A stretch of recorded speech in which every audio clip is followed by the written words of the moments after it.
One. This evening, I just wanted to let you all know that the Colorado Game Authority officials are warning hunters to be especially on the alert for grizzly bears this year. They suggest wearing little bells to warn bears of their presence so as not to take them by surprise, and they also suggest carrying pepper spray to ward off a possible attack. Hunters should also learn to recognize grizzly bear droppings. They contain little bells and smell of pepper spray. I'm only kidding. But as you might have guessed, I'd like to discuss something having to do with animals, and that is hunting.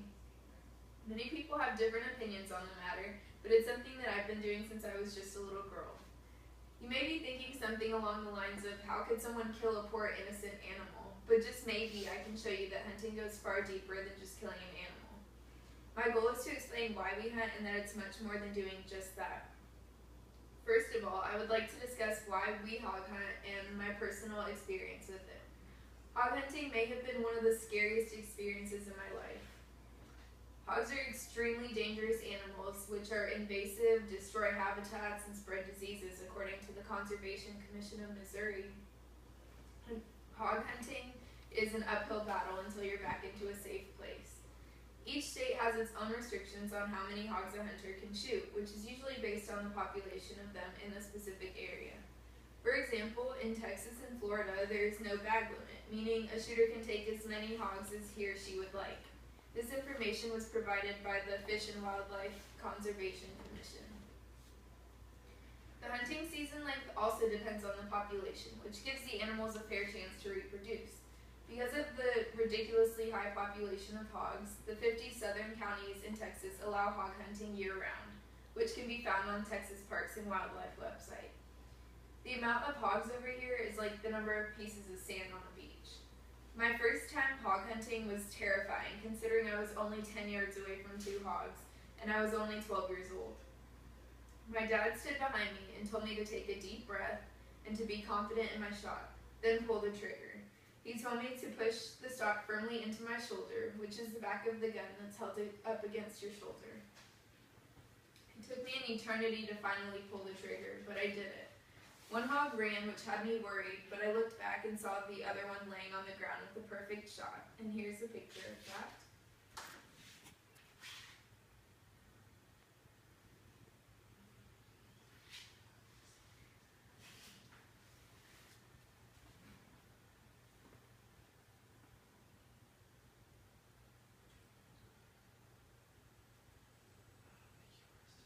The green light comes on when you press it.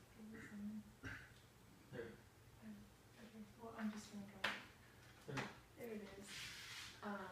Next, I would like to discuss how hunting is much more than just killing an animal. Hunting requires plenty of trust. For example, when I was with my dad, I trusted that he would help me if something were to go wrong, and he trusted that I would take that shot. After waiting some more, I pulled the trigger and put my trust into myself and my dad. While I was out there, I didn't realize what was happening, but I was subconsciously building a close relationship with my dad. He taught me how to be confident in myself and what I was doing through such a unique way. When my dad and I were deer hunting, we kept silent, searching, and scoping out the land around us. Although we kept it quiet, we had to keep communicating non-verbally. Not only is he proud of me when I do well, but he's there for me when I don't. During that hunt, I took a shot at a deer and it fell right to the ground. I turned and gave my dad a hug filled with excitement, only to turn back and find that the deer had only fallen out of fright, and it was out of sight. He reminded me that not every hunt goes perfectly, and that there's always next year. He reminded me not to give up. According to the South Carolina Department of Natural Resources, hunters only make about 82% of their shots, so I guess it was only natural to miss a shot every once in a while.